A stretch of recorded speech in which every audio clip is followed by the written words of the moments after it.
Hola, somos Edu Nicola, Jordi Sarrió, Yago López y Álvaro Amorós de primero de Ciencias de la Actividad Física y el Deporte, y hoy vamos a hablar sobre el calentamiento de natación.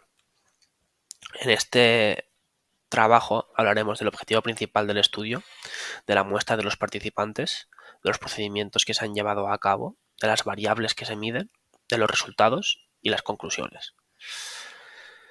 En primer lugar, hay que aclarar que el objetivo de este estudio es revisar y resumir los diferentes estudios sobre cómo el calentamiento afecta al rendimiento en natación y desarrollar recomendaciones para mejorar la eficiencia del calentamiento antes de cada competencia. La muestra de los estudios corresponde a la suma de sujetos que participaron en los siguientes 5 estudios. En primer lugar, el calentamiento activo son los movimientos específicos o no específicos que tienen como propósito aumentar la actividad metabólica y la producción de calor en nuestro organismo de cara a la próxima actividad. El calentamiento pasivo tiene la misma intención, pero los movimientos son involuntarios, es decir, tú no realizas ningún movimiento y aumentas la temperatura corporal mediante calefacción externa o chalecos térmicos, por ejemplo. Luego, en el calentamiento en el agua, referido al volumen, se van a realizar diferentes volúmenes de trabajo, y en el calentamiento en el agua, referido a la intensidad, se van a realizar un calentamiento con diferentes intensidades. El calentamiento en tierra seca es cualquier tipo de práctica fuera del agua donde incluye actividades de calistenia, fuerza, activación o estiramientos. Muy bien, yo ahora os voy a hablar un poco sobre los procedimientos que se han seguido. Los procedimientos de calentamiento de natación visibles en los diferentes estudios varían según si es un calentamiento activo o pasivo. Dentro del calentamiento activo de los diferentes estudios distinguimos si se realiza en seco o ya dentro de la piscina, con diferentes intensidades y volumen de ejercicios. Por un lado, los calentamientos activos en seco consisten en ejercicios y estiramientos principalmente de calistenia, o ya bien ejercicios de fuerza como el press de banca.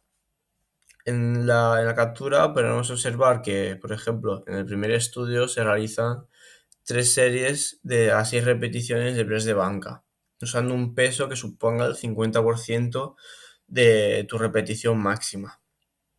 Por otro lado, los calentamientos activos en piscina consisten en nadar ciertas distancias con diferentes intensidades. Por ejemplo, en la captura, en el último estudio, primero se realizan 300 metros de estilo libre con un esfuerzo del nadador a libre elección. Después se realizan 100 metros por 6 series de 100 metros, donde 3 serían pateando y las otras 3 solo usando los brazos para nadar.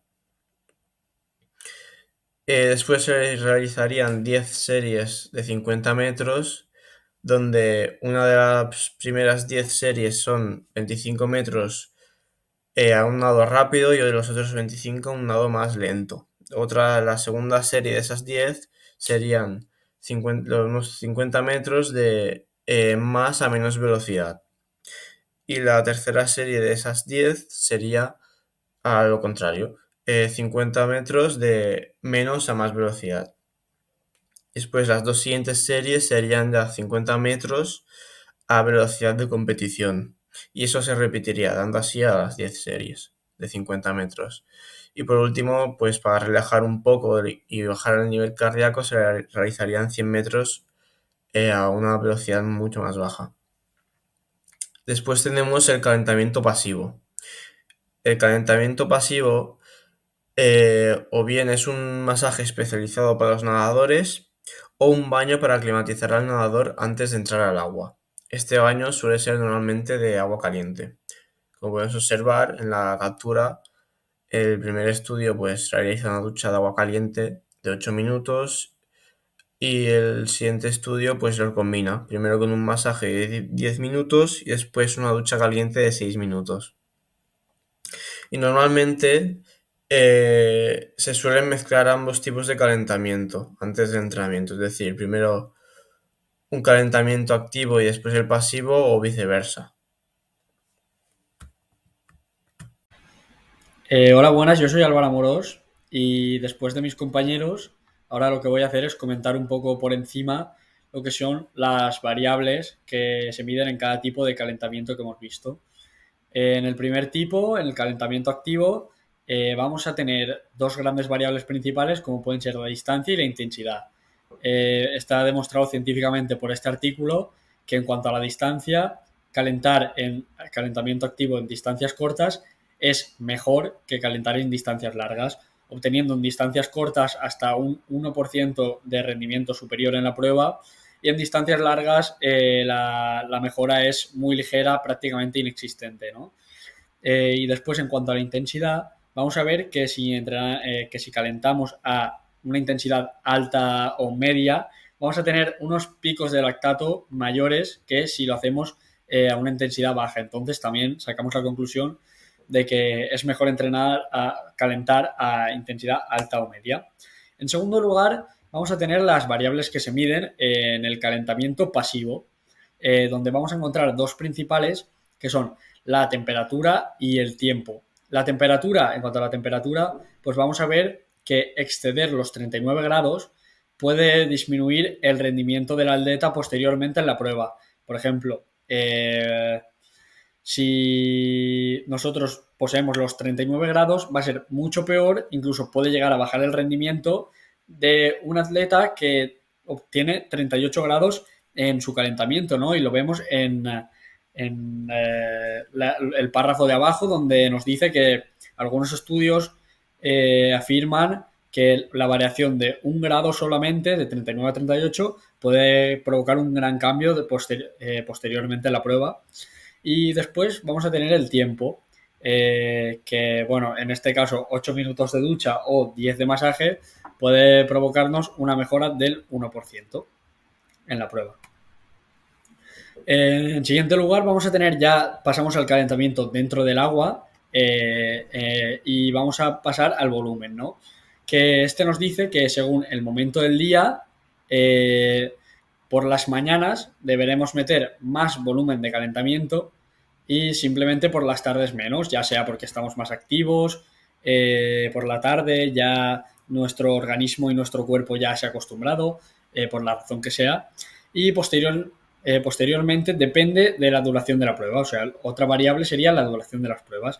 Si es en pruebas largas, si es en pruebas cortas, se recomienda un mayor volumen, unos 1.300 metros de calentamiento. En cambio, si es en pruebas largas, se recomienda un volumen similar, pero no acorde con el de la prueba, es decir, entre 1.000 y 1.500 es lo que se recomienda.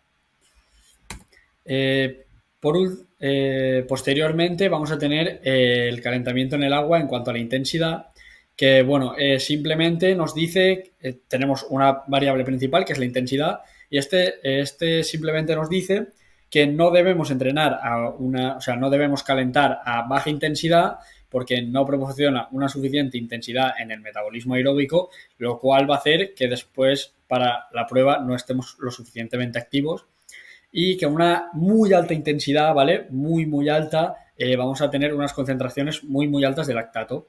Entonces, lo que debemos hacer es simplemente un punto medio. Por último, ya vamos a encontrarnos el calentamiento en tierra seca, donde nos dice que los ejercicios de fuerza, ya sea el press de banca, calistenia, etcétera, pues en distancias de 91 metros, es decir, distancias cortas, sí que mejoran un 1,23% el rendimiento en la prueba posteriormente. O sea que es muy bueno calentar con press de banca, con calistenia, etcétera. Y también este estudio ha demostrado que en un banco de vibraciones que es muy, muy recomendable para los nadadores, tampoco hay ninguna mejora. Y ahora pasaremos a los resultados.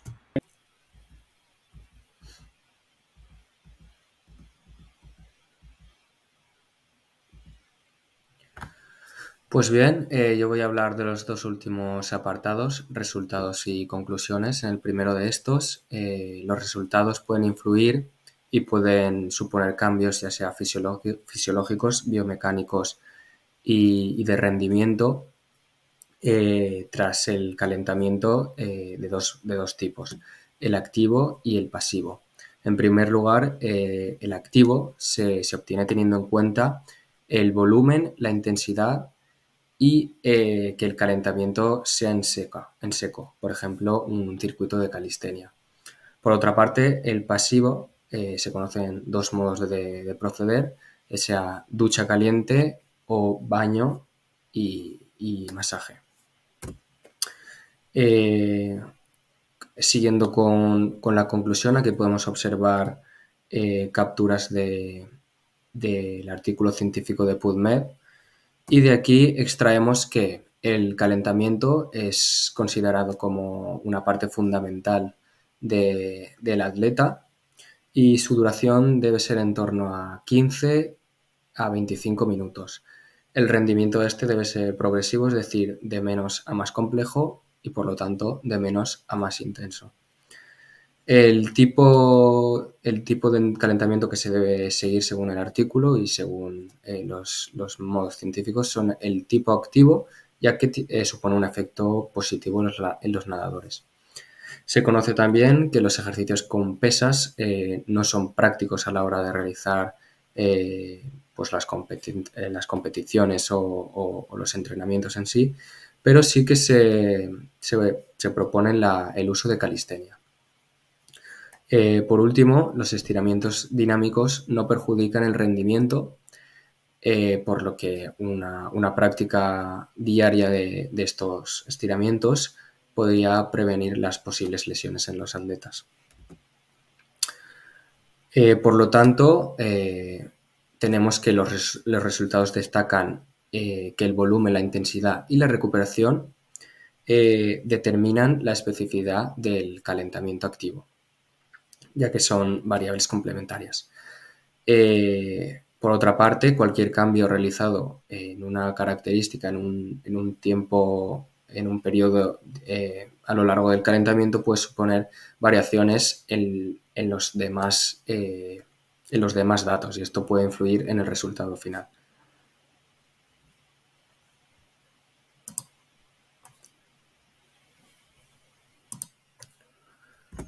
Y por último, estas son las referencias bibliográficas que hemos tenido en cuenta y como vemos hemos sacado el artículo científico de PubMed.